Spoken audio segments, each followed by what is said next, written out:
এবার বিশ্বনবী বলে, তাহলে তুমি সুমাইয়ার জীবনের শোনো।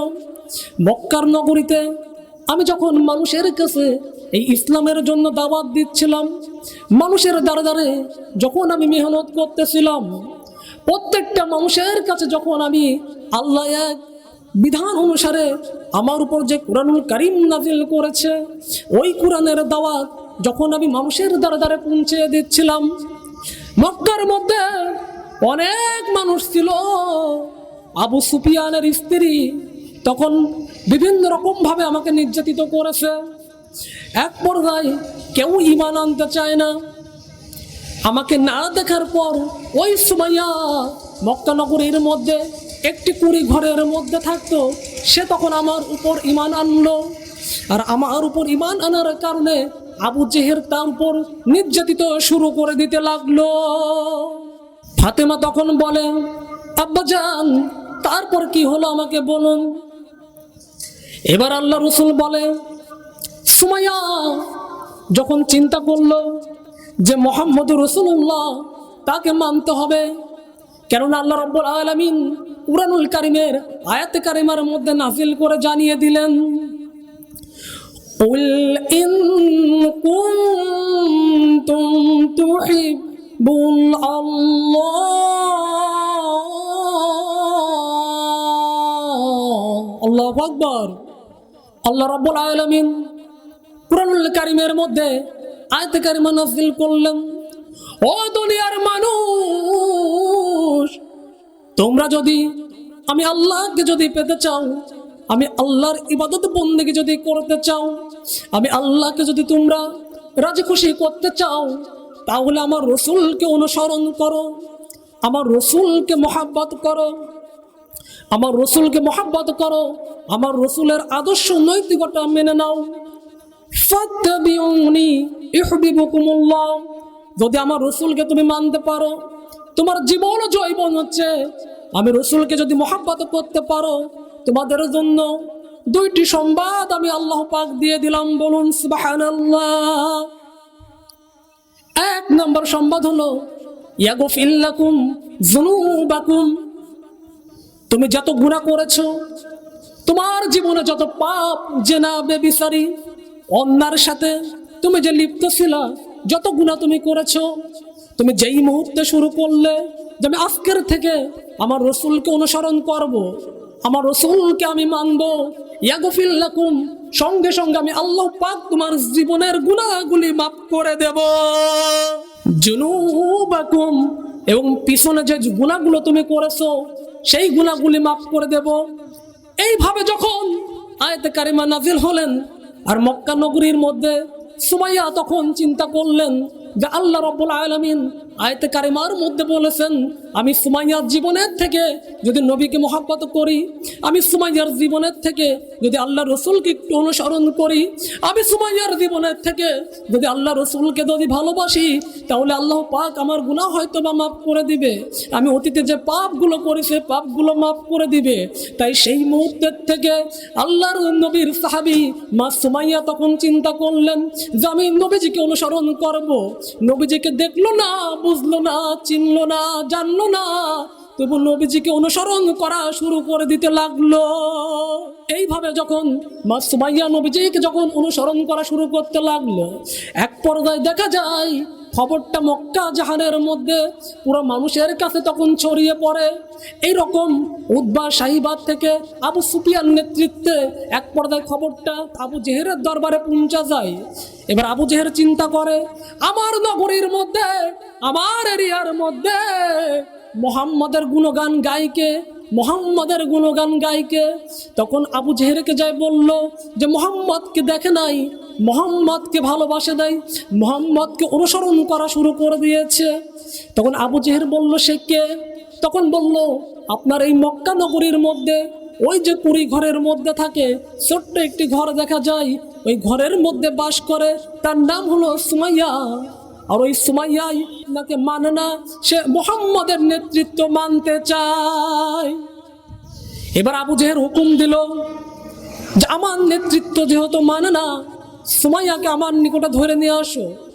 তখন আবু জেহেলের যে সেনাপতি যারা ছিল সুমাইয়ার দিকে তারা অগ্রসর হলো।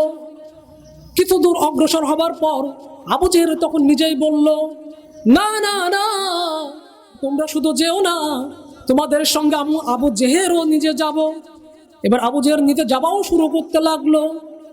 এক পর্যায়ে তার দলবল নিয়ে সুমাইয়ার বাড়ির সামনে যখন চলে যায়, এবার সুমাইয়াকে ডেকে বলল, ওই সুমাইয়া, বাড়ির থেকে বের হয়ে আয়।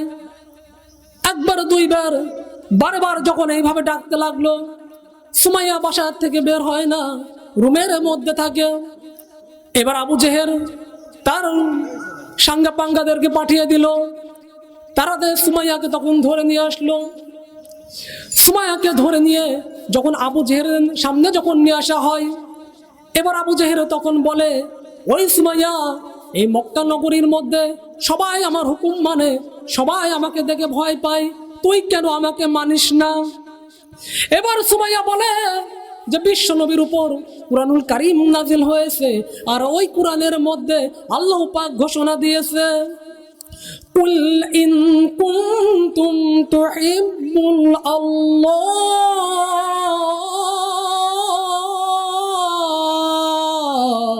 আল্লাহু আকবার। ওই কুরআনুল কারীমের মধ্যে আল্লাহ পাক ঘোষণা দিয়েছে, ও দুনিয়ার মুমিন মুমিনাত, ও দুনিয়ার নারী পুরুষরা, তোমরা শুনে রাখো, তোমাদের জীবন জৈবন থেকে আমি নবীকে যদি মহাব্বত করো, তোমরা যদি আল্লাহকে যদি পেতে চাও, তাহলে রসুলকে অনুসরণ করো, রসুলকে মহাব্বত করো, রসুলের আদর্শ মেনে নাও।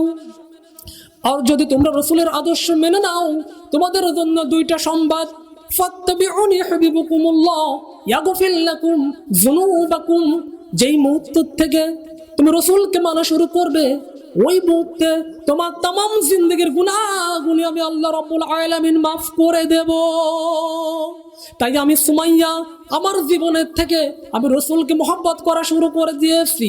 ইয়াগফির লাকুম যুনুবাকুম, যখন আমি শুনেছি যে পিছনের যত গুনাহ আমি করেছি, আমি জিনা করেছি, আমি অন্যায় করেছি, আমি অন্যের সাথে আপোষে ছিলাম, কিন্তু রসুলকে মহব্বত করার কারণে আল্লাহ পাক এই আয়াতে কারিমা নাজিল করলেন, ইয়াগফির লাকুম যুনুবাকুম ওয়াল্লাহু গফুরুর রহিম।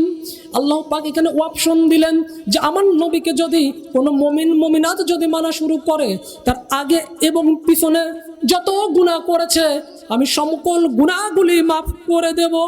তাই আমি সুমাইয়া আমার জীবনও যদি চলে যায়, তবু আমি রসুলকে ছাড়তে পারবো না। এবার আবু জেহেল বলল, সুমাইয়া, তুই যদি বাঁচতে চাস, শেষবারের মতন মুহাম্মদের দিনকে তুই ছেড়ে দে। সুমাইয়া আবার বলল, আমার যদি জীবন চলে যায়, তবু আমি মুহাম্মদের দিন ছাড়বো না। নিষ্ঠুর জাহান আবু জেহেল এবার সুমাইয়াকে ধরে আনলো। সুমাইয়াকে ধরে আনে, তাকে শরীরের থেকে সকল পোশাকগুলো তখন খুলে দিল। ও আমার মারা, গভীর মনোযোগ দিয়ে বুঝতে হবে ইসলামের জন্য কেন 5টা নারী এত সম্মানিত হলো। 3 নাম্বার নারীর জীবনের ঘটনা আমি বলতেছি, গভীর মনোযোগ দিয়ে বুঝতে হবে।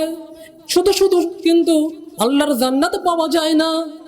এবার সুমাইয়ার গায়ের থেকে সকল পোশাকগুলো তখন খুলে ফেললো। সুমাইয়া তখন অঝরে কান্না করে আর আল্লাহকে বলে, আল্লাহ, তোমার নবীর পক্ষে থাকার কারণে, তোমার নবীকে মহব্বত করার কারণে আজকে আমার গায়ে থেকে পোশাকগুলো খুলে নেওয়া হলো। আজকে মক্কাবাসীর সামনে আমাকে বেইজ্জতি করা হলো। ও আল্লাহ, জানি না এই ইবাদতটা তোমার দরবারে কবুল হবে কিনা। আবু জেহেল আবার বলল তখন, সুমাইয়া, শেষবারের মতন তোকে আমি বলছি, মুহাম্মদের দিন তুই ছেড়ে দে। মুহাম্মদের দিন যদি তুই ছেড়ে দিস, তোর জন্য উত্তম ব্যবস্থা আমি করে দেব। কেননা এই আরব জাহানের মধ্যে সবাই আমার কথা শোনে। সুমাইয়া তখন বলল, আমার জীবনও যদি চলে যায়, তবু মুহাম্মদের দিন আমি ছাড়তে রাজি নই। এবার আবু জেহেল চিন্তা করলো, এ তো নাসর বান্দা, জীবনও যদি চলে যায় তবুও তো মুহাম্মদের দিন ছাড়বে না। সুতরাং একে আর দুনিয়ার মধ্যে বেঁচে রাখা যাবে না। এবার সুমাইয়াকে শরীরের থেকে সকল পোশাকগুলো খুলে দিল, সুমাইয়াকে ধরে আনলো, সুমাইয়ার উপরে তখন নির্যাতিত শুরু করে দিল আবু জেহেল। এক পর্যায়ে তার হাতে যে বল্লম ছিল ওই বল্লমটা দিয়ে সুমাইয়ার লজ্জা স্থানে যখন আঘাত করলো, সুমাইয়া তখন আল্লাহ রাব্বুল আলামিনের দরবারে তখন ফরিয়াদ জানালেন। আর রাব্বুল আলামিনকে বললেন, আজ তোমার নবীর পক্ষে থাকার কারণে আজ নিষ্ঠুর পাষাণ আবু জেহেল আমার গায়ের পোশাকগুলো খুলে নিয়েছে, আমার লজ্জা স্থানে বল্লম দিয়ে আঘাত করতেছে গো মাবুদ, আমি কেমন করে তোমার দরবারের দিকে আমি ফরিয়াদ জানাবো। আল্লাহ পাক এবার সঙ্গে সঙ্গে কুরআনুল কারীমের মধ্যে আয়াত কারিমা নাযিল করে বা জানিয়ে দিলেন, ও আমার আসমানের ফেরেশতারা, দেখো নিষ্ঠুর জাহান আবু জেহেল কেমন করে সুমাইয়ার উপর নির্যাতিত করতেছে। সুমাইয়া সাধারণ কোনো ব্যক্তি নয়, সুমাইয়াকে আমি এইভাবে দেখবো না, আমার জান্নাতুল ফেরদৌসটা তুমি সুমাইয়াকে দেখিয়ে দাও। বলুন সুবহানাল্লাহ। আল্লাহ রাব্বুল আলামিন পৃথিবীর মধ্যে থেকে সুমাইয়াকে জান্নাত দেখিয়ে দিলেন।